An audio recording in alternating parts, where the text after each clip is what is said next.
Hey everybody, this is Tom from Rocket Restorations, and today we have a real treat for you. We've had a lot of cars coming through lately with really good stories, and this is no exception, but I mean, just look at this thing. It's a bright orange 1971 Challenger convertible. And not only that, it's a 340 car. There's a lot of good little nuggets on this car that I'm going to share with you that make this thing very, very special. I mean, not even including the story. I mean, it's a loaded car, it's orange, it's got a high performance motor. So a lot of people don't know this, but in 1971, for whatever reason, you could not get a 1971 Dodge Challenger RT convertible. So the kind of the king of the muscle cars is, the 1971 Hemi convertible. Those are going for millions and millions of dollars. Well, on a Challenger, you couldn't do that, and I don't know why. So the only way you get a performance hood on a 71 Challenger convertible was in a 340 package. And it was really the only performance motor you could get. You get a 334 barrel in a convertible, but it was not an RT. So this one's special in a lot of ways, not just the color combos and the options, but everything all together. So this one is owned by Daniel, who lives close to us, and it's got a pretty cool story. So his dad, in 1971, bought this thing brand new. So he was stationed at Moffett Airfield in California and was transferring to Maryland in the Navy, and he decided to go to the dealership and actually ordered this thing in Detroit and traded in a 1969 Super Bee for it. So he liked his muscle cars. But what's really cool is it stayed in the family all of these years. Unfortunately, Daniel's dad passed away a few years ago, and he inherited the car, and he had restored it a few years before his passing, and it needed a lot of work. It wasn't really finished, so we had to do a lot of work to this thing to get it sorted out. So Daniel's dad, Chris, purchased the Challenger brand new on June 26th, 1971 from LJ Ormsby Motors in Sheboygan, Michigan. And the final total was $4,588.46. That was not cheap back then. That was a very expensive car. Very, very expensive. And the other thing that's kind of cool is a lot of people don't know this, but you could actually pick your car up from the factory back in the day. That was an option because you had to pay a delivery charge if it went to the dealer. I mean, this went from Hamtramck, Michigan to Sheboygan. It wouldn't have been a very long ride, but he wanted to pick it up from the factory, so he picked it up from the factory. I've always wanted to know what was involved with that. My grandparents actually did that in 1968 with Chrysler 300. They did like a big East Coast tour with it and drove home. I think that would have been a really cool option to pick it up from the factory back in the day. All right, let's go over options on this thing. This thing has options for days. Front and rear bumper guards, which are pretty unusual. It has the chrome front garnish molding on it. You do not see these very often on 71s, and these always got hit and they're pot metal. So if they get hit or dented, you cannot fix them. They are super duper hard to find. Of course, it's a 340 car, so top of the line there. 3-speaker dash with AM FM stereo. That's pretty unusual. It's kind of weird what this car doesn't have, because it doesn't actually have a rear below wheel. It has a rallye dash, factory AC, 3-speed wipers. There's the AM FM down there, and column shift, no console with buckets.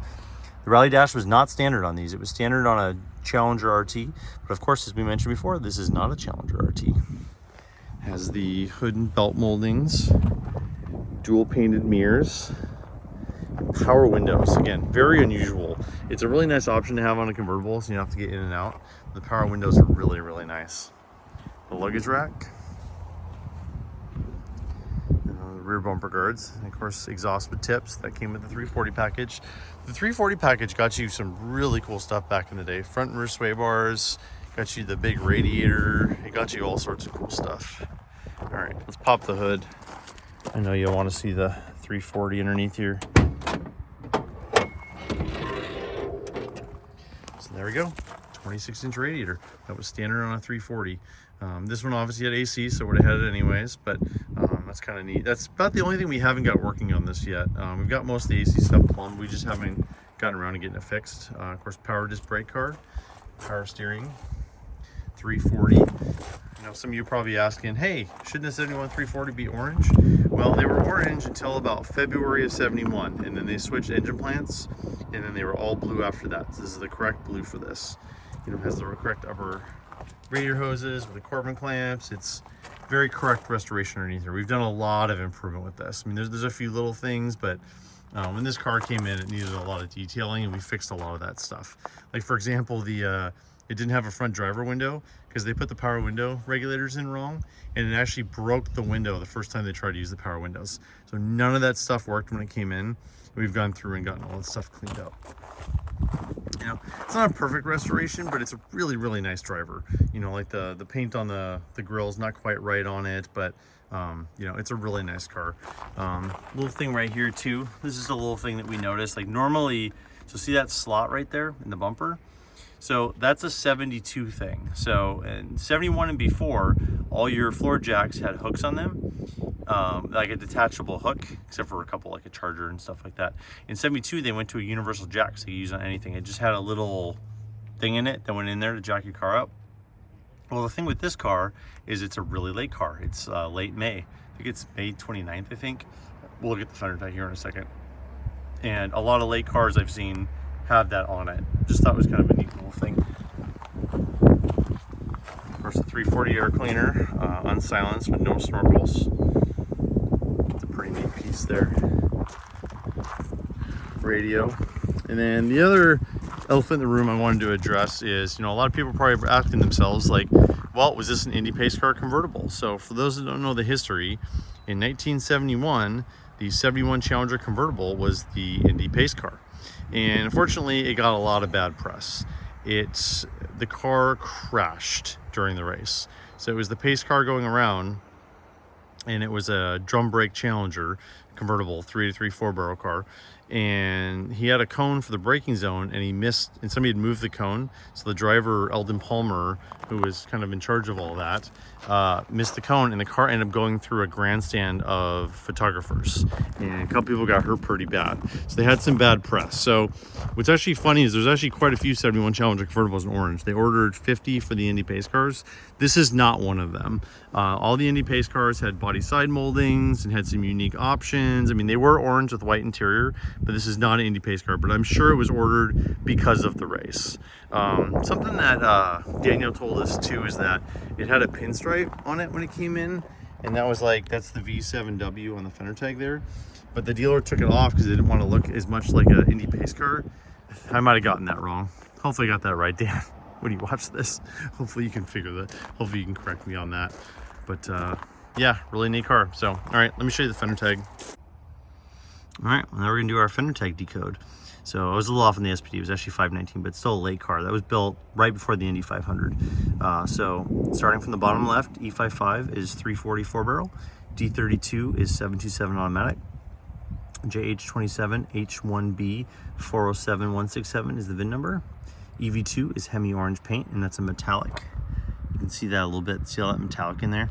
Really pretty color. H6XW is the interior, so that's white and black interior with bucket seats. 000 is upper door frame color, and these don't have it because they have full door panels, so it's basically a delete. 519 is SPD, that is May 19th of 1971. 075162 is the dealer order number. That's the number on the form when the dealer ordered the car. B3W is white convertible top. U is built to US specs. A01 is light package. A46 is the front molding group. A62 is rally dash. B51 is power brakes. C55 is bucket seats. G11 is power windows. Or sorry, tinted windows, sorry.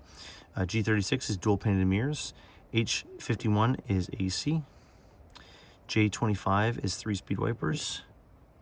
J41, I believe that's the locking gas cap, which is interesting. One thing on this, we did add the flip top cap. It wasn't original on this. So it didn't have a flip top and a rim blow. It had pretty much everything else.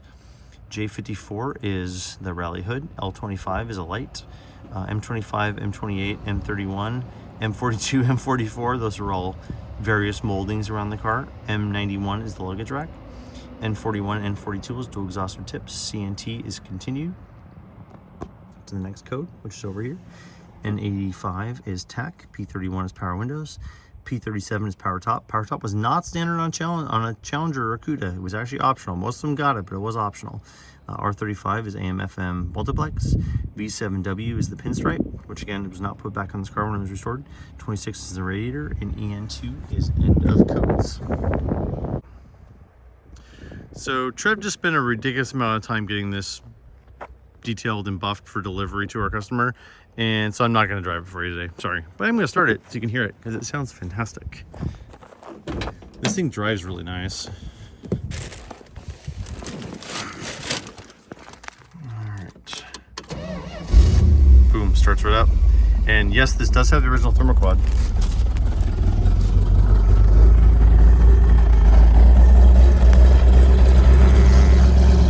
V8. Love the Challenger exhaust tips, kind of the quad squares. They look really, really good. This thing sounds fantastic. A little tidbit on this that's kind of interesting on 71 340 cars is this is actually the first thermoquad.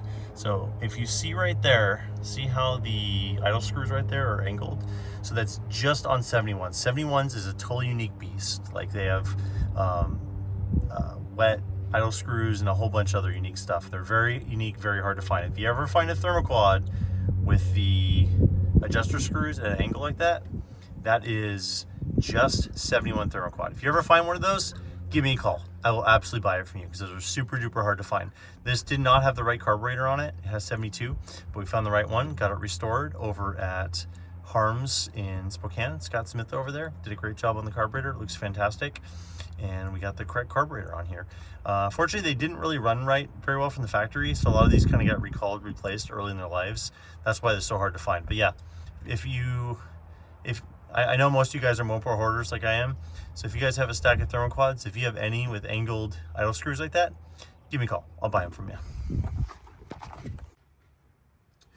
Another thing on 340 cars from this era is a lot of times you find what's called a TA box on them.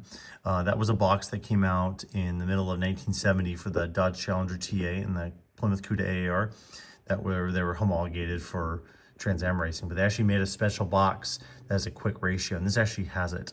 Unfortunately, you have to show them from underneath, but it actually says TA on the box. This is the original box on it that we had rebuilt. It's the original Trans Am box, so it actually has fast ratio steering too, which this thing handles great with the front wrist sway bars and the 340 package. It's fantastic. It's fantastic. All right, thanks everybody for watching. This car is a great example of, first of all, a fantastic customer. Daniel's a great dude. We really like him. He loves his car. He's got a really nice family. And, you know, this is a car that we took in a couple years ago. It didn't even run. We literally had to winch it on our trailer because it ran so bad. We've gotten all that stuff sorted. Everything works. But, you know, there's always a few things on the hit list. So, you know, we've had it, this is the third time we've had it in now. There's always a couple of things to do.